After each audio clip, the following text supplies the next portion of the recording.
In the heart of a cheerful little town stood a hospital unlike any other.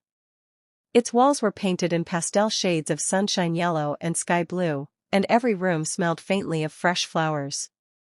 This was a place where children felt safe, and even the smallest of patients were cared for with kindness and love.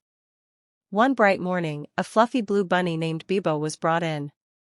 Bibo was soft as a cloud, with sparkling eyes that seemed to hold a world of questions. A big bow sat neatly on his head, making him look even more adorable. He wasn't sick in a worrying way, just a little tired, needing rest and care after catching a cold while playing too long in the rain. The hospital bed felt big for such a tiny bunny, but Bibo sat upright with curiosity sparkling in his eyes. He looked around, wondering about the shiny machines, the soft curtains, and the gentle hum of the room.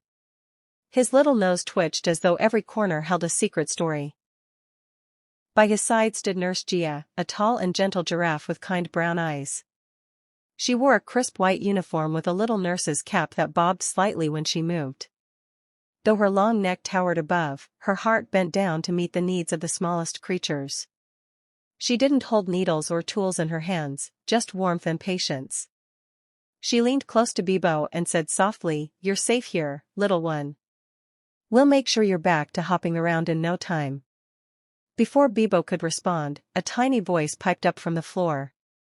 It was Mina, a petite white cat dressed in a red frock with a shiny bow tied neatly at her waist. She had rushed to the hospital as soon as she heard that Bibo wasn't feeling well. With her big round eyes filled with care, she looked up at her friend on the bed. "Bibo, don't worry. I'll stay with you until you feel better," she promised, her tail swishing gently. The room itself seemed to join in the comfort. Soft pastel light streamed through the window, casting a gentle glow on the flower vase by the bedside table.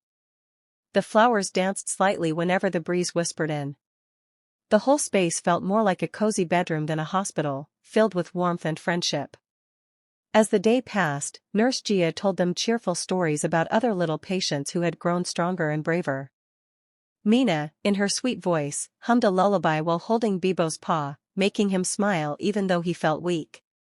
Together, they laughed about funny memories, the time Mina had tried to bake cookies and ended up with flour all over her fur, or when Bibo's bow had once been tied so large it covered his entire face.